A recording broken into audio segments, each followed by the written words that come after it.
Allô? Bonjour mes frères et sœurs. Bonjour, bonjour. Comment allez-vous? Alléluia. On est mercredi, c'est la journée de Au fait c'est quoi? Gloire à Dieu, gloire à Dieu, gloire à Dieu. Karamama Shandarebo Satanaya Babai. Où êtes-vous mes frères et sœurs? Bonjour, bonjour, bonjour Xavier, bonjour Lisette. Oh Lisette, comment ça va? Bonjour ma sœur, Dieu te bénit abondamment. Alléluia. Bonjour Mamie Betty. Le Seigneur est avec nous aujourd'hui. On va continuer à parler des finances. Amen. On va avoir une très belle matinée dans la grâce de Dieu. Amen. Je suis contente que vous allez bien. On va commencer par louer le Seigneur et faire de la place pour recevoir tout ce qu'il a pour nous. Amen. En attendant les autres aussi. Merci Seigneur. Oh, merci Papa. Car sur la croix, il a déjà fait ce sacrifice pour toi. Oh oui Seigneur. Merci pour ton sacrifice Jésus. Merci pour la vie abondante que tu nous as donnée Seigneur. Merci pour ta main qui nous a sauvés. Merci pour ta main qui nous donne la victoire. Merci pour ta main qui nous a rachetés. Nous te louons Seigneur Jésus en cette journée. C'est ta journée Seigneur. Nous te donnons toute la reconnaissance qui te revient. Toi qui as tu as fait toutes choses belles et toutes choses belles en son temps et tu nous les as livrées Seigneur. Tu as prévu pour nous une vie d'excellence, une vie de prospérité, une vie qui glorifie l'Éternel. Oh Papa, nous ne serons jamais. Comment est-ce qu'on peut te dire assez merci pour ce que tu as fait, Papa? Comment pouvons-nous te dire merci? Nous te louons, Papa. Nous ne pouvons que te louer. Nous ne pouvons que louer l'Éternel, mes frères et sœurs. Nous ne pouvons que louer notre Papa. Bonjour, Nicole. Bonjour, bonjour, Nicole. Oui, nous allons parler des semences et des récoltes. Et vous allez voir, ça va être vraiment bon. Gloire à Dieu. Le Seigneur m'a donné des rémas ce matin et je pense que ça va vous bénir aussi. Alléluia. Gloire à Dieu. Louons le Seigneur. Faisons la place. Merci Saint-Esprit. Nous venons te soumettre nos pensées, Saint-Esprit. Nous avons besoin de toi. Garde-nous connectés à Dieu. Garde-nous connectés à l'Esprit avec lequel Dieu veut nous enseigner aujourd'hui. Garde-nous connectés à ce que Dieu veut nous dire. Oui, nos oreilles sont ouvertes. Nos oreilles spirituelles sont ouvertes. Alléluia. Nous allons recevoir aujourd'hui. Alléluia. Nous te louons, Papa. Kole baba shandare basayate, kore bobo sante. Ce sont nos péchés qu'il a toujours portés. Le châtiment qui nous donne la paix est tombé sur lui. Bonjour Olga, bonjour Pasteur Caroline, Sylvia. Le Seigneur vous bénit abondamment. On attend quelques minutes et on va pouvoir rentrer dans le sujet qui nous rassemble aujourd'hui. Gloire à Dieu, gloire à Dieu, gloire à Dieu. Oui, c'est un très beau thème. On reste dans les finances jusqu'à demain et vendredi, on va prier. On va prier ensemble. Ça va être notre vendredi de victoire. Alléluia. Chantons Hosanna à l'Éternel. Oh Papa, tu as fait de grandes choses pour nous, Seigneur. Tu as fait de grandes choses pour nous. Nous ne pouvons que te louer et chanter Hosanna. Nous ne pouvons que dire gloire à Dieu. Nous ne pouvons que dire gloire à Dieu. Nous ne pouvons qu'accueillir ce que Dieu a prévu et lui dire merci en avance. Merci Papa, merci Papa, merci Papa, merci Papa. Oh oui Seigneur, ta main nous accompagne, ta main nous garde. Merci Papa, merci Éternel. Nous ne te dirons jamais assez merci pour tout ce que tu as fait Éternel Dieu. Nous avons besoin de toi Papa. Nous avons besoin de ta main aujourd'hui encore. Nous avons besoin de notre pain quotidien. Nous avons besoin de ta parole Éternel. Nous avons besoin de t'entendre. Nous avons besoin de grandir dans la connaissance et maturer Éternel. Merci parce que c'est ton dessein aujourd'hui avec nous, c'est ce que tu vas faire. Nous glorifions l'Éternel, mes frères et sœurs. Alléluia.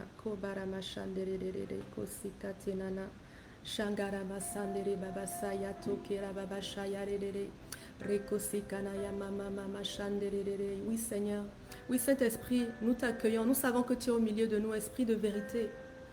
Esprit de vérité, viens ouvrir nos cœurs à recevoir la parole de Dieu. Esprit de vérité, viens enlever les écailles de sur nos yeux, Papa. Nous refusons toute forme de mensonge aujourd'hui, Seigneur. Je viens contre tous les esprits de mensonge qui veulent annuler ta parole ou affaiblir la puissance de ta parole. Je les lis, Seigneur Dieu, et je déclare que l'esprit de vérité règne maintenant au milieu de nous. Nous sommes enseignés par le Saint-Esprit lui-même. Merci Père, nous recevons ta vérité avec beaucoup de révérence éternelle et nous te remercions d'avance pour le fruit abondant qu'elle va produire dans notre vie. Sois glorifié Papa en cet instant. Dans le nom de Jésus, nous avons prié. Amen. Alléluia. Bonjour mes frères et sœurs. Donc, il est 12h05, on peut commencer. En plus, on a beaucoup de choses à voir. Donc, je préfère commencer tout de suite. Bonjour Jean-Eudes. Alléluia. Comment ça va là-bas? Le Seigneur est avec vous. Alléluia. Ok, donc, on va continuer sur le thème vivre le surnaturel dans nos finances. Pourquoi le surnaturel? Parce que c'est la touche de Dieu. On veut vivre la touche de Dieu dans nos finances et on va apprendre comment. Donc lundi, on a regardé la pensée de Dieu pour nous. On a appris à reconnaître qu'est-ce que Dieu dit sur les finances. On a vu que l'argent, ce n'était pas mauvais, mais c'est l'amour de l'argent qui est la source de beaucoup de maux. On a vu que Dieu a prévu pour nous une abondance. Nous sommes les héritiers d'Abraham et nous voulons récupérer cette abondance. Nous avons vu aussi que Dieu veut que nous parlions, que nous prenions autorité. Ça, c'est ce qu'on a vu hier. On a vu qu'il y avait des lois spirituelles qui nous amenaient à reprendre l'autorité sur nos finances et à maintenir l'abondance que Dieu nous donne. On en a vu 4 hier, si vous vous souvenez. Est-ce que vous vous souvenez? Ceux qui n'étaient pas là, vous pouvez retourner hier. Vous allez entendre ce que nous avons partagé. C'était vraiment, vraiment bon. On a vu quatre lois spirituelles. Nous devons faire des économies. Nous ne devons pas commencer à emprunter à gauche et à droite parce que ce n'est pas la volonté de Dieu pour nous. Est-ce que vous vous souvenez de ça? Je vous encourage à réécouter le message d'hier si vous ne vous souvenez pas. Alléluia. Le Seigneur est bon envers nous et il nous donne d'être administrateurs de ses biens. Et c'est notre responsabilité de gérer ce que Dieu nous a donné. Et c'est ce qu'on va apprendre à faire. On a besoin de sa sagesse parce que c'est seulement sa sagesse qui va nous permettre, je dirais, de croître. Parce qu'on est dans un nouveau royaume. On est dans le royaume de Dieu. Et dans ce royaume, il y a des lois, il y a des principes qui sont établis depuis très longtemps et qui sont encore en vigueur aujourd'hui. Et c'est en marchant selon ces lois et ces principes qu'on va y arriver. Amen. Vous me suivez, mes frères? Alléluia. Ok. Hier, la dernière chose qu'on avait vue, c'était les économies. On avait dit qu'on devait on devait faire le bilan, on ne devait pas emprunter, on devait faire des économies, on devait être reconnaissant à Dieu. Et lorsqu'on fait des économies, il faut diversifier. On avait vu hier qu'on doit diversifier nos investissements. Quand arrive le moment d'investir, dans l'Ecclésiaste, c'était écrit, tu devrais choisir 7 à 8 chemins pour placer ton capital, parce qu'on ne sait pas de quoi demain sera fait. Donc, le Seigneur nous encourage à déposer l'argent à différents endroits. Mais il y a un endroit particulièrement où on doit le déposer, c'est ce qu'on appelle les semences et les récoltes. C'est faire des semences avec. Donc, on va voir à quoi ça correspond. Une partie de nos économies va être investie dans les assurances, n'est-ce pas? Les assurances pour la retraite, les assurances hypothèques, toutes sortes d'assurances dont on a besoin autour de nous. Ça, c'est normal. Ça, ce n'est pas un investissement. Une assurance vie, oui, c'est un investissement. Mais une assurance pour l'hypothèque, c'est autre chose. Si on commence à épargner pour les études de nos enfants, on pose, on ne touche pas, c'est autre chose aussi. Ça sort de nos poches. Mais dans l'économie, on a la portion qu'on doit garder pour nous, pour pallier à toute chose. Ça s'appelle le coussin financier. Ce serait idéal si vous pouvez avoir un coussin financier, même si c'est 50 euros, 100 euros, 1000 euros. Avec le coussin financier, vous allez pouvoir pallier à toutes les imprévus qui arrivent sans aller puiser tout de suite dans vos ressources. Donc, c'est important de faire un coussin financier selon notre mesure. Peut-être chaque semaine, vous pouvez commencer à mettre 20 euros de côté, 50, 100, comme vous voulez, pour pouvoir constituer ce coussin-là. Donc ça fait partie de nos économies. Donc c'est une portion qu'on garde pour pouvoir tous les jours pallier aux imprévus. Et il y a une autre portion qu'on va prendre maintenant pour semer. C'est à cette portion-là qu'on va s'attarder. Si on regarde la vie de Joseph, Joseph était l'économe, l'administrateur des biens par excellence. Il a commencé par les petites choses et il est finalement devenu premier ministre d'Égypte qui était la puissance mondiale de l'époque et il gérait tout le pays. Et lorsqu'il a fait des réserves, il a fait des réserves pendant 7 années pour nourrir la maison de Pharaon et il en a fait aussi pour faire fructifier Pharaon. Ce qu'il a fait avec l'autre partie des réserves, Il a acheté des terrains, des troupeaux. Il a même acheté la liberté de tous les Égyptiens pour Pharaon avec ça. Il a investi ça et ça a rapporté énormément. Il a semé cet argent-là. Donc les semences, c'est important. C'est comme un cultivateur. Lorsqu'on prend un épi de maïs et que, je ne sais pas, il y a 50 graines dessus, si tu veux, tu peux manger 49 et semer une. Si tu sèmes une graine, ça va produire pour demain. Tu peux manger aussi 10 et semer 30. Ça dépend de la récolte que tu attends. Donc la loi de la semence et des récoltes, c'est une loi biblique en fait. C'est une loi qui soutient la multiplication. Dans le royaume de Dieu, on multiplie. Dieu multiplie. Il n'additionne pas. Il ne soustrait même pas. Dieu ne soustrait jamais. Il ne divise pas aussi. Il multiplie. Avec lui, ça va vite. Amen. C'est pour ça qu'on le suit. Donc, la loi de la semence et des récoltes, cette loi-là, elle soutient le principe de multiplication. C'est sur ça que le principe de multiplication agit et produit énormément. Donc, cette loi est biblique. Et si on regarde dans le jardin d'Éden déjà, c'était déjà présent. J'entends déjà ceux qui vont me dire, oui, c'est l'Ancien Testament. La Bible dit que toute l'écriture est inspirée de Dieu et est utile à nous enseigner, à nous instruire. Mes frères et sœurs, arrêtez avec ça. Oui, on va parler de l'Ancien Testament et on va parler de la Genèse. On va retourner dans Genèse 1 même pour comprendre la loi des semences. Si vous prenez votre Bible, on va retourner là-bas, là-bas, là-bas, au commencement. Je vais tourner ça sans cogner. Donc, on va regarder ce que Dieu a fait lors de la création. Okay? On va regarder dans Genèse 1. Lorsque Dieu a créé la terre, si on regarde dans Genèse 1, 11 et Genèse 1, 12, il a fait germer les verdures et les arbres. Et il a fait germer une verdure qui porte sa semence en elle.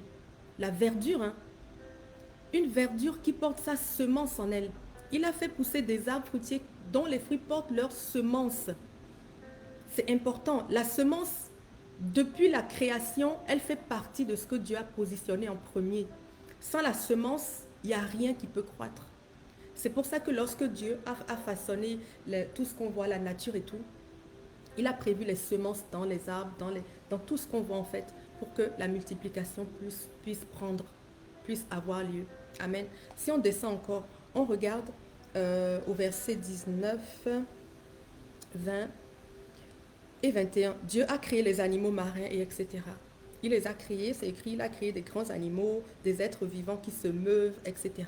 Et il leur dit ici, soyez féconds. Genèse 1, 22, soyez féconds et multipliez-vous. Soyez féconds. Dieu leur dit d'être féconds parce qu'ils portent leur semence. Ils ne peuvent pas être féconds s'ils n'ont pas leur semence à l'intérieur. Donc, même les animaux que Dieu a créés ont leur semence à l'intérieur d'eux. Il n'y a aucun animal qui se multiplie en allant chercher son gène dans une autre espèce ou en allant chercher son petit dans une autre espèce. C'est impossible. Même les animaux qui se multiplient par eux-mêmes, sans s'accoupler, ils ont leur semence à l'intérieur d'eux. Donc, la semence, c'est un principe qui existe depuis le début. Parce que c'est cette semence qui va produire une récolte. Vous voyez? Donc Dieu, quand il a tout créé, il a déjà créé ça. Et si on descend un peu plus loin maintenant, quand Dieu a créé l'homme, il a créé l'homme, au verset 26, il dit, faisons les hommes pour qu'ils soient à notre image, à notre ressemblance. Okay. Là, on a vu comment est-ce que Dieu a créé déjà les choses. Il a créé l'homme et il dit quoi à l'homme? Il dit, sois fécond. La même chose qu'il a dit aux animaux. Dieu, il répète encore. Donc on voit que c'est vraiment un principe qui est important, c'est un principe qui fonctionne. Donc Dieu lui dit, sois fécond parce que il a sa semence à l'intérieur de lui. Nous portons tous nos semences. Dieu ne nous a pas créés sans les semences. Il faut saisir cette parole. Si tu as un problème de stérilité, ma soeur, mon frère, refuse ça. Va dans la Genèse et prends cette parole. Et par la thèse ouverte, par la thèse spermatozoïde, etc. Dieu a ordonné que nous soyons féconds parce qu'il nous a donné notre semence. Et tu vas maintenant voir ton Père qui est au ciel et tu réclames la semence. Dans le nom de Jésus, le Seigneur va te donner selon ta foi. Si tu crois, tu verras la gloire de Dieu. Amen. Dieu nous a créés avec notre semence et il nous a dit soyez féconds. Maintenant, il nous a dit multipliez, remplissez, assujettissez, dominez. On descend un peu plus loin. Il dit voici, je vous donne pour nourriture toute plante portant sa semence. Comment est-ce que Adam va exécuter la multiplication? Dieu lui dit multiplie, mais il va multiplier avec quoi? Dieu ne lui a pas demandé d'aller chercher. Dieu lui donne. C'est Dieu qui nous donne la semence. Dieu lui donne une semence ici. comme nourriture. Dieu lui donne la nourriture et dans la nourriture, il donne aussi la semence. Alléluia. Gloire à notre Dieu qui nous donne tout ce que nous avons besoin pour prospérer. Dieu veut que tu prospères, Dieu veut que tu domines, que tu multiplies. Et Dieu même qui veut ça te donne maintenant aussi la semence. Il dit ici, je te donne toute plante portant sa semence pour nourriture. Adam mangeait tous les fruits qui avaient des semences. Il mangeait toutes les plantes qui avaient des semences. Il ne mangeait pas les autres. C'est pour ça qu'il est allé goûter au fruit de la connaissance et du bien et du mal. Il y avait une semence dedans. Malheureusement, la semence a produit autre chose. Mais il y a toujours ce principe de semence. Dieu lui dit, prends les plantes et prends la semence. Et après, plus tard, Dieu lui dit, cultive et garde. Il n'a que ça à faire en fait. Il a la semence, il a l'objectif, le mental qui est de multiplier. Tout ce qui lui reste, c'est l'onction, le travail. Cultive et garde. C'est tout ce que Dieu lui a demandé. Parce que pour multiplier, pour produire dans le royaume, on cultive. On applique le principe des semences et des récoltes. Je suis un cultivateur, tu es un cultivateur et un gardien dans le nom de Jésus. Dieu n'a pas donné cette fonction à Adam pour rien. Dieu a planté, dans la Bible c'est écrit que Dieu a planté, he planted heavens. Ésaïe 51. Dans la King James, he plants heaven. Dieu a planté le paradis. Pourquoi il dit planter? Parce que ça produit.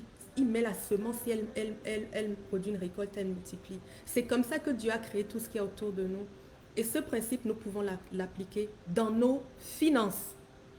Si je sème, je vais moissonner. Dans Galates, il a écrit Galates 6,16. Ne vous y trompez pas, tout ce qu'un homme aura semé, il le moissonnera. Galates, ce n'est pas l'Ancien Testament là. Si vous voulez dire, ah, ça c'est la Genèse, tout ça là. Dans le Nouveau, c'est écrit. Ce principe est encore en vigueur aujourd'hui. Mes frères et sœurs, écoutez bien ce que je vous dis, c'est important. Si vous saisissez ça, votre compte en banque, vous n'allez pas en revenir. Vous allez voir la multiplication. Dieu va vous donner les idées. Dieu va vous donner les forces. Dieu va vous multiplier à tout niveau. La semence et la récolte. Donc Dieu a donné à Adam d'être un cultivateur parce que c'est ça son travail. C'est ça notre travail. Nous devons semer et récolter. Semer et récolter. Semer et récolter. Et Dieu encore nous donne les semences. Amen. Donc depuis la Genèse, c'est une loi, un principe qui fonctionne. Et on a vu que chez Dieu, c'est la multiplication. Dieu nous a fait pour multiplier. Dans la Genèse, c'est écrit, Genèse 8, 22, tant que la terre subsistera, les semailles et les moissons, le froid, la chaleur, l'été, l'hiver, ça c'est ce qu'on a vu hier, ça continuera, ils ne cesseront point. Donc, la loi de la semence et de la moisson qui est contenue ici dans Genèse 8, 22 ne cessera jamais. Elle ne cessera pas. Elle est valable pour toi, elle est valable pour moi. Et dans Galates, ça revient. On va dans Corinthiens encore maintenant. Paul qui parle, il dit, Corinthiens 9, 6. Sachez-le, sachez-le. Celui qui sème peu, moissonnera peu. Et celui qui sème abondamment, moissonnera abondamment. C'est la loi. C'est comme ça que ça marche.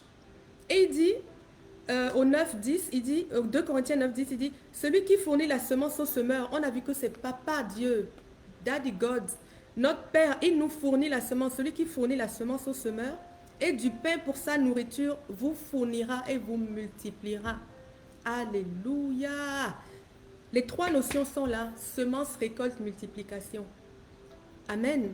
C'est ça que nous devons prendre. Donc la question, ce n'est plus comment faire. La question maintenant, la question ce n'est plus quoi faire, la question c'est comment faire. Comment est-ce qu'on va semer? Ok, on a compris que nous devons semer pour pouvoir moissonner. On a nos économies maintenant. Ok, on sait qu'on va les prendre, on va prendre une partie, peut-être payer nos assurances, les trucs d'études, retraite, tout le reste, là. Maintenant, on a notre semence dedans. On a nos économies là, ça on va prendre pour planter.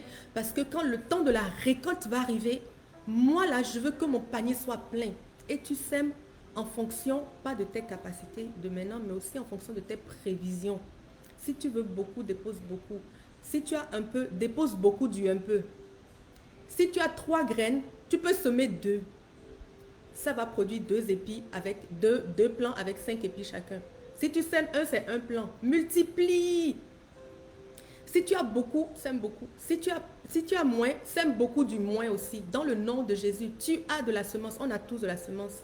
Quel que soit ce que nous avons, nous pouvons semer. Si tu as de la nourriture dans ton frigidaire aujourd'hui, tu peux appeler une amie, dire au Seigneur, Père, voilà ma semence, je vais partager ma nourriture. Cuisine, appelle ta copine, dis, je vais te bénir, viens manger à la maison. Ça va multiplier. Ça va multiplier, c'est le principe. Et il faut le faire intentionnellement. Parce que c'est nous le cultivateur. Il n'y a pas de cultivateur qui cultive au hasard. Le cultivateur, quand il cultive, il a un terrain, il a une quantité, il a une prévision. Il sait que bon, je veux telle quantité, tel nombre de tonnes pour la récolte de l'année prochaine. Ce que je fais cette année, c'est que je vais semer peut-être 1000 kilos de graines ou 500 kilos. Donc, j'aurai mes tonnes de X. S'il veut moins, il va semer moins. Mais il a son cahier, son calepin, son ordinateur, et tout est répertorié. Les graines, les qualités des graines, les nombres de graines, dans quel sillon, dans quel côté, tout est répertorié. Et il attend sa récolte. Il garde. Il veille sur, il fait comme Madame Dieu a dit, garde, cultive et garde. Il veille sur sa semence. Il fait attention les intempéries, il fait attention les oiseaux, tout ça, jusqu'à ce que ça produise de la récolte. Donc, le cultivateur le fait intentionnellement. Arrêtez de semer au hasard. Oh, le Seigneur m'a dit de déposer, donc je dépose. Oui, c'est bien, l'obéissance, c'est génial. Mais au-delà de ça, laisse le Seigneur te multiplier. Laisse le Seigneur te multiplier, commence à semer. Commence à semer, ma soeur, commence à semer, mon frère. Tu vas voir ce que ça produit. Donc, l'agriculteur, il prend son pain, il a ses graines. Les graines représentent le montant qu'on veut semer. Donc, ça dépend de chacun. Ça dépend de nos capacités et ça dépend aussi de nos projections. Amen. Mais il faut qu'on ait la foi. Si tu n'as pas la foi, c'est même pas la peine. Il n'y a rien dedans qui va marcher. Si tu crois, tu verras la gloire de Dieu. Je sais que ça a l'air simple, mais si tu crois, tu verras la gloire de Dieu. Si tu crois. Alléluia. Donc maintenant, il faut choisir des terrains pour semer. L'agriculteur, il ne sème pas au hasard aussi. Il ne va pas prendre n'importe quel terrain contaminé, terrain souillé, terrain, etc. Il fait des jachères, il prépare son terrain parce qu'il va semer. Nous aussi, il y a des terrains dans lesquels on peut semer et d'autres où, bon, en tout cas, on doit faire attention où est-ce qu'on met nos graines. Moi, je sème dans le royaume de Dieu parce que je sais que dans ce royaume, c'est Dieu qui règne. Là où j'ai semé, là où Dieu règne, là, Dieu va veiller à ce que ça pousse. Dieu va veiller à ce que ça pousse. Donc, je peux dormir tranquille. Le côté où Dieu dit garde là, c'est pour ça que je sème dans son royaume. Parce que la Bible dit que Dieu ne sommeille pas, il ne dort pas. Le gardien d'Israël ne sommeille pas. Sème dans le camp de Dieu. Tu es en train de bien faire. Maintenant qu'on parle de la semence, il y a la dîme. La dîme, c'est une semence, mais la dîme ne fait pas partie de tes économies. J'étais obligée de mettre la dîme ici parce que c'est une semence. La dîme, il y a une récolte qui vient avec, n'est-ce pas? Mais la dîme, normalement, ce n'est pas dans tes économies. Normalement, même avant même de faire ton budget, tu as enlevé d'abord la dîme. La dîme appartient à Dieu. La dîme, c'est l'argent de Dieu. Si vous n'êtes pas d'accord, ce n'est pas grave. C'est la vérité quand même. Moi, je ne vais pas vous mentir. Je ne suis pas ici pour vous brosser dans le sens du poil. Je suis là pour vous donner la vérité de Dieu et pour vous partager ce que moi-même j'ai mis en pratique et qui m'a couvert et qui m'a emmené plus loin. La dîme n'est pas de vos économies. C'est une semence, mais ça doit être enlevé en premier. C'est aussi un autre principe du royaume. Dieu a dit de lui mettre de côté. Il a dit de lui mettre de côté sa part. N'est-ce pas? Donc, on doit le faire. Lévitique 27, 30. Vous pourrez le souligner après. Toute dîme de la terre, soit des récoltes de la terre, soit du fruit des arbres, appartient à l'Éternel. C'est une chose consacrée à l'Éternel. Depuis que les arbres là, existent et qui portent du fruit, pourquoi est-ce que nous, on refuse de le faire aujourd'hui? On paye nos impôts pour que l'État puisse nous couvrir, mais on refuse de payer la dîme. Moi, je ne refuse pas en tout cas, mais toi aussi, tu ne refuses plus dans le nom de Jésus. Amen. Donc, on regarde dans Malachie, c'est écrit, l'Éternel dit, mais vous me trompez, et puis vous êtes maudits, vous sentez que ça ne marche pas, ça ne va pas dans vos vies, mais vous me trompez. Et après, vous dites, mais en quoi on t'a trompé? Et l'Éternel répond, oui, dans les dîmes et les offrandes. Les dîmes et les offrandes. Il y a des gens qui vont dire, la dîme, c'est l'Ancien Testament. Oui, mais dans le Nouveau Testament, Jésus a dit de faire part, que celui qui a enseigné fasse part de tout son revenu à celui qui l'enseigne. Je peux dire que c'est une offrande. Mais elle est réclamée ici dans Malachie aussi. Les dîmes et les offrandes, vous me trompez là-dedans et vous êtes frappés par la malédiction. Dieu, il dit, amenez ces dîmes à la maison du trésor. Amène ça dans la maison de Dieu. La maison du trésor, c'est la maison de Dieu, là où tu enseignes ton église.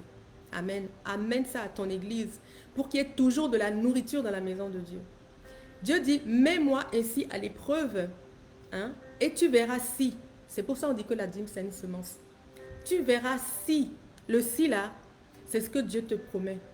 C'est une alliance, n'est-ce pas? Voilà ce que Dieu dit. Il dit que je vais menacer celui qui dévore et il ne détruira plus les fruits de la terre. Celui qui dévore, c'est celui qui mange vos récoltes. Les fruits de la terre, c'est ce que vous produisez, c'est ce que nous produisons.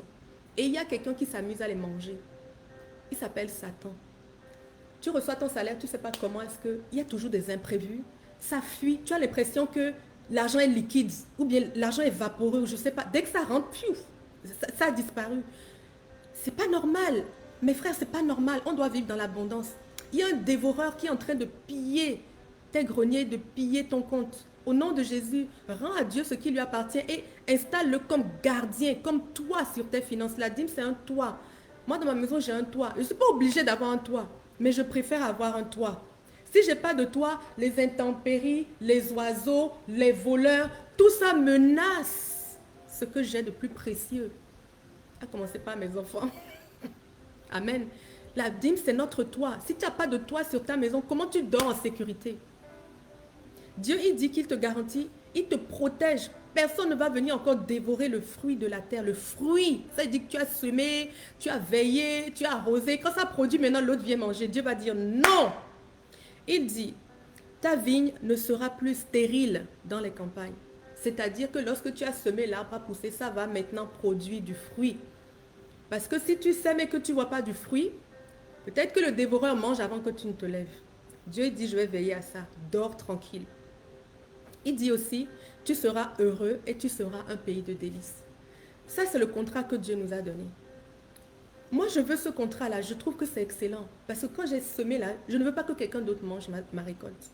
Donc, je préfère donner à Dieu ce qui lui revient et avoir un toit sur ma maison. Alors, j'obéis. Et je suis un disciple. Donc, j'obéis. Et je fais ça. Et depuis que je fais ça, je peux vous dire que le dévoreur, il n'a plus accès. Il n'a plus accès. Parce que Dieu tient sa part et moi je tiens la mienne. Amen. Donc ça c'est la première des choses. La dîme c'est une semence et vous devez la donner à Dieu. Dieu a des garanties que personne d'autre n'a sur notre vie. Qui peut te garantir de protéger tes finances, ma soeur? Même la banque peut s'écrouler. Quand il y a eu le Covid dernièrement, tout s'est écroulé. Qui peut nous garantir que notre argent est en sécurité? Qui? À part Dieu. Alors voilà ce qu'il nous dit dans la... Paye ta dîme et puis laisse-moi t'entretenir. Hein? Dieu, c'est un toit. Les impôts, on paye les impôts à l'État parce qu'ils disent oui, je vais vous donner l'assurance chômage, je vais vous donner la retraite, je vais vous donner nanani, nanana. C'est un contrat aussi avec les impôts, c'est une alliance. Hein? C'est la même chose avec Dieu, c'est une alliance. Donc, rendez à César ce qui lui appartient, mais rendez à Dieu ce qui lui appartient. Amen. On ferme la parenthèse. Amen. Donc voilà. La dîme, c'est un toit et je donne à Dieu ce qui lui appartient. Okay? Même dans Matthieu, Jésus rappelle ça aux Sadducéens et pharisiens et tout. Et il leur dit de continuer à payer les dîmes et aussi d'être gentil avec les gens, mais de continuer à payer les dîmes. Donc, c'est encore valide. Amen. On va continuer. Je sais qu'il est bientôt l'heure, mais j'ai encore quelques petites choses à vous donner. Amen. Ok, donc on a dit qu'on va semer. D'accord? On a nos semences. La dîme de Dieu est déjà, ça on avait déjà enlevé dès le départ parce qu'on veut d'abord sécuriser même notre maison, notre terrain avant de commencer à semer. Je prends maintenant mes économies, je veux semer. Il y a 3 terrains où je peux semer.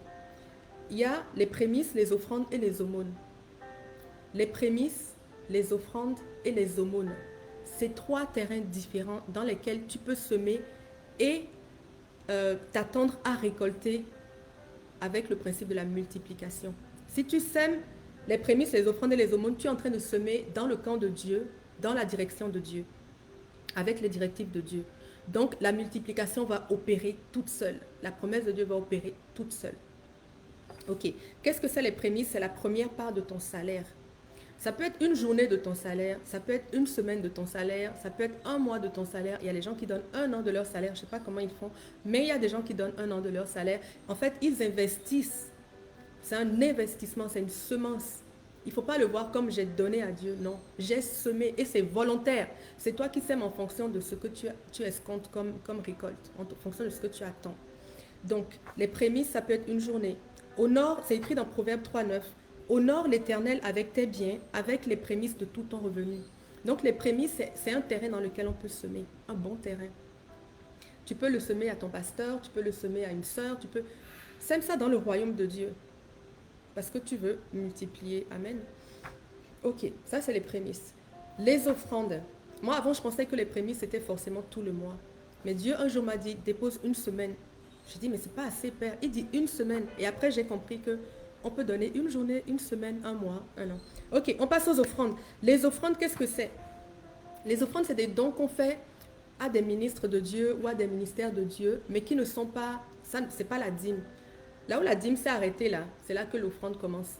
Si tu as pris, mettons si ta dîme, c'est 100 dollars, et que tu as déposé 100 dollars dans le panier d'offrande, si tu mets 10 dollars en plus, le 10 dollars que tu as mis pour l'église, là, ça c'est une offrande. Vous comprenez? On fait la distinction. Et cette offrande, c'est ça ta semence. Parce que le 100 dollars, c'est juste l'argent de Dieu. Le 100 dollars, c'est ce qui protège ton 10 là, qui fait que quand ça va pousser, tu pourras bien récolter. Amen. Et tu déposes ça à la maison du trésor. Donc, le 10, c'est ça l'offrande. Mettons, il y a quelqu'un qui vient à l'église, qui vient prêcher. Ah, j'aime ce qu'il dit, j'ai à cœur, j'aime beaucoup son ministère, j'aimerais semer là. Je peux prendre de mes graines, je sème là. Vous pouvez semer dans des associations chrétiennes, vous pouvez semer dans des ministres, des ministres de l'évangile ou des ministres de louange, ou toute personne en fait qui sert l'Éternel, que vous savez que c'est un bon terrain, que la personne est intègre, vous déposez. Et vous déposez intentionnellement. Et quand vous déposez, vous écrivez, hein, comme l'agriculteur. Toute cette partie-là, les offrandes, les aumônes et puis les prémices, il faut les écrire, hein, parce que vous allez parler, prier dessus et vous allez leur ordonner de multiplier. Si vous n'avez pas vu le résultat, vous retournez dessus, vous dites non, non, non, non, non, pas de stérilité. Alors, soyez féconds, vous ordonnez et vous allez voir, ça va multiplier. Donc, il faut les écrire. À chaque fois que vous faites une offrande, écrivez-le. Parce que vous êtes responsable. Amen. Et vous allez pouvoir voir, j'ai reçu ça en fonction de ça. Amen. Donc, c'est écrit dans Luc 6, 38. Donnez et il vous sera donné. On versera dans votre sein une bonne mesure serrée, secouée et qui déborde, car on vous mesurera avec la mesure dont vous vous êtes servi. On utilisera la même mesure avec laquelle vous êtes servi. Donc, quand tu donnes, évidemment, tu vas recevoir proportionnellement à ce que tu as donné aussi. Amen. Donc, quand je donne à chaque fois, c'est comme si je creuse, n'est-ce pas? Je creuse plus. Donc, quand Dieu va me donner, il y en aura plus. Il y en aura plus. Donc, je creuse et je présente à Dieu un vase immense. Je lui dis, dépose papa. Et Dieu abonde. Amen. Donc ça, ce sont les offrandes. Maintenant, il reste les aumônes. Souvent, les gens ne comprennent pas trop ce que c'est les aumônes, mais les aumônes, c'est les dons qu'on fait aux personnes qui sont dans le besoin. Moi, je choisis toujours la veuve, l'orphelin et l'étranger parce que je sais que c'est des catégories de personnes que Dieu a particulièrement à cœur. Donc, quand je fais les aumônes, je bénis toujours une femme qui est seule, toujours un orphelin et puis toujours un étranger. Donc, je fais attention à semer dans la vie de ces personnes-là. Ça, ce sont des aumônes. Dans Proverbe 11, 24, il a écrit « Tel donne libéralement de ses richesses et ses richesses s'accroissent. Tel autre épargne à l'excès et se trouve dans la pauvreté. Si tu répands la bénédiction, tu connaîtras l'abondance. Répands la bénédiction par tes aumônes et tu récolteras l'abondance. » Donc, l'aumône, c'est un autre terrain. Donc, on a ces trois terrains-là, à part la dîme, on en a déjà parlé, on ne revient pas là-dessus. On a maintenant les prémices, les aumônes et les offrandes. Donc, nos économies qu'on a mis, nos graines qu'on a arrachées, on n'a pas mangé là. Nos graines, ces graines-là, on les prend et on les sème de cette façon-là. Lorsqu'on les sème, moi j'ai un cahier et puis j'écris tout. Quand je sème, je prie dessus. Mais ça, demain je vais vous donner mon témoignage par rapport aux finances A plus B, par étapes comme ça. Et je vais vous montrer comment j'y suis arrivée et pourquoi est-ce que je vous donne ces clés-là, parce que c'est ce que j'ai vécu. Donc, c'est ça, quand vous semez, maintenant vous priez et vous vous attendez à ce que ça pousse. Lorsque vous avez déposé des semences, n'allez pas les arracher. Ne commencez pas à dire « Ah, mais est-ce que ça marche ?» À chaque fois que vous commencez à douter, vous enlevez la semence. Il y a des gens, ils ont semé 5 € hier. Ok, un mois après, ils n'ont toujours pas vu une récolte. Ils vont dire oh, « De toute façon, peut-être que je n'ai pas semé assez. Bon, je vais semer un autre 15 et je vais voir. » Là, tu viens de déterrer ton 5. Faisons attention à nos paroles, à ne pas déterrer ce que nous avons déjà semé. C'est ce qui arrive souvent. Les gens, ils sèment, mais après, ils viennent eux-mêmes déterrer par la parole. Donc, ne manquons pas de foi. Lorsque nous avons semé, croyons et nous verrons la gloire de Dieu. C'est aussi simple que ça. C'est Dieu même, depuis la création, lui-même, il lui a plu de créer des arbres avec des semences à l'intérieur. Et il nous dit, je vous donne à manger. Mais dans ce que je vous donne à manger, il y a le fruit et il y a la semence. Donc, faites attention à manger le fruit, manger abondamment, des fruits délicieux. Et maintenant, semez la semence afin qu'elle multiplie et que vous viviez dans l'abondance. Amen. Donc, c'est ça que j'avais pour vous. On va lire pour finir 2 Corinthiens 9 au verset 10. Il est écrit que celui qui fournit la semence au semeur et qui lui donne le pain dont il se nourrit, il vous donnera aussi avec largesse toute la semence nécessaire et fera croître le fruit de votre générosité. Assurément, Dieu fera croître le fruit de ta générosité. Donc, sème largement et tu récolteras largement. C'est une promesse. Amen. Dieu ne reviendra pas là-dessus. Donc, voilà. À partir de là, nous avons tout ce que nous avons besoin pour redresser. On a commencé à redresser nos finances. On se débrouille pour toujours mettre de côté un montant à semer. Parce que c'est cette semence qui va nous sortir du trouble. C'est cette semence qui va produire. Les voies de Dieu ne sont pas les nôtres. Je ne sais pas comment Dieu va faire pour vous le multiplier, mais je sais qu'il va le multiplier. Il y a des gens, ils s'attendent forcément à avoir de l'argent, mais ça peut être des idées que Dieu te donne. Ça peut être des mois, quelqu'un m'a appelé pour un investissement que j'ai fait depuis peut-être 15 ans que j'avais oublié. J'avais oublié. Et ils m'ont remis un chèque. Quand on dit que tu récupères, ce n'est pas forcément la façon dont toi tu penses. Mais assurément, tu vas récupérer. Donc, c'est un principe qui est là depuis la Genèse. Dieu a créé le monde avec. Il a donné à Adam de manger des fruits, de semer. Il lui a dit multiplie, sois fécond. Il lui a donné la semence. Il l'a béni, il lui a donné la fonction cultive. Tu es cultivateur, garde, tu es gardien. Ça, c'est nous. Et ça multiplie et ça produit. Dans le nom de Jésus. Voilà, mes frères et sœurs. Si vous appliquez ça, je vous mets au défi. Je mets Dieu au défi. Oh papa, mettez Dieu au défi. Vous allez voir la croissance. Donc, arrêtons de nous endetter, mais semons. Quel que soit ce que tu as dans ton compte, quel que soit, prends de l'argent et sème. Prends une portion et sème. Si tu as 2 graines, mange une et sème une. Si tu en as 40, tu peux semer une si tu veux. Tu peux semer 40 si tu veux. Mais sème, sème, sème, sème. Semons, semons, semons.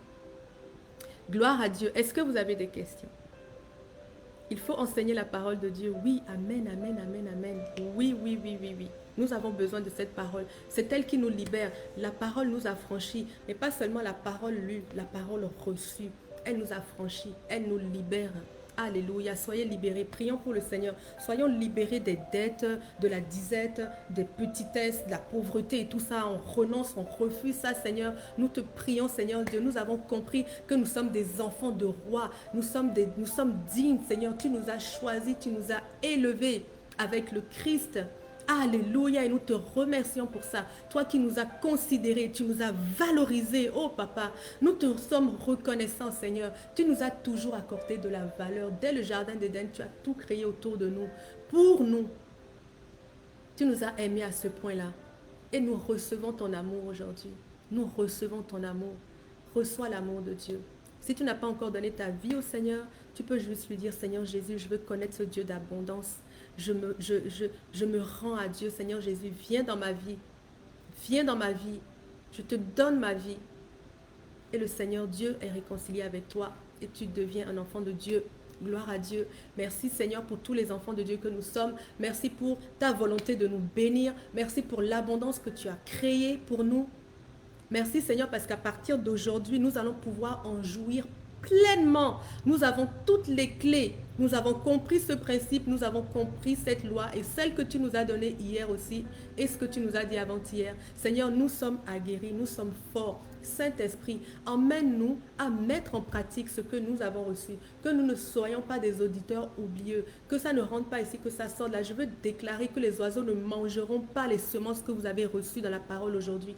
Dans le nom de Jésus, je veux déclarer que ce que vous avez reçu, ce que nous avons reçu, va porter un fruit abondant. Dans le nom de Jésus. Je veux déclarer qu'à partir d'aujourd'hui, vous déposez vos dîmes. Vous avez un toit et plus personne ne vient ramasser le fruit de votre labeur, le fruit de vos semences, dans le nom de Jésus. Je veux déclarer que vous êtes des enfants de Dieu bénis, des enfants de Dieu obéissants, des enfants de Dieu bénis, des enfants de Dieu qui vivent dans la surabondance. Dieu dit que tu seras appelé un pays de délices. Sois un pays de délices. Reçois ça dans le nom de Jésus. Parle ça sur ta vie, accepte-le, crois à la parole de Dieu et mets-la en application et tu verras la gloire de Dieu. Que l'esprit de vérité continue à t'emmener dans la vérité de Dieu. Que tout ce que tu as reçu puisse porter un fruit abondant dans ta vie dans le nom de Jésus. Et nous sommes reconnaissants à Dieu qui nous donne tout ce dont nous avons besoin. Amen. Dans le nom de Jésus. Alléluia. Non, ta vie ne sera plus jamais stérile, Lisette. Amen. Alléluia. Donc, si vous avez été béni et que vous pensez que cet enseignement, ce partage peut aider quelqu'un, n'hésitez pas à lui donner, n'hésitez pas à le faire écouter, n'hésitez pas à le partager. Il y a certainement beaucoup de gens qui auront besoin de ça, qui ont besoin de s'en sortir et que ça va pouvoir aider ensemble. Allons propager la bonne nouvelle, allons propager l'amour de Dieu, la lumière du Christ. Donc, demain, c'est jeudi. Je vais vous partager mon témoignage. Donc demain, ça va être essentiellement par rapport à mon témoignage. Et vendredi, par rapport aux finances, justement. Et vendredi, on va prier ensemble. On va aller dans la prière, on va rester dans la présence de Dieu. Et on va aller frapper des géants, on va aller casser la tête des géants. On va tirer comme David. Et puis, on va aller atteindre nos cibles ensemble. Donc, soyez richement bénis, richement bénis, mes frères et sœurs. Je vous donne rendez-vous demain et puis je répondrai à vos commentaires et à vos messages. N'hésitez pas à écrire. Pour ceux qui veulent les notes, comme je vous ai dit hier, envoyez-moi sur mon email, je vais vous le redonner. Envoyez-moi un email et je vous enverrai mes notes si vous voulez suivre les versets que nous avons eus, etc. La progression que nous avons eue dans la Bible. Ok, donc je vous l'ai mise ici. Vous pourrez l'utiliser. Voilà. Envoyez-moi un email et puis je vous enverrai volontiers les notes avec lesquelles je vous ai partagé cette semaine. Ok, à demain mes frères et sœurs, dans la joie et l'abondance de Dieu. Amen.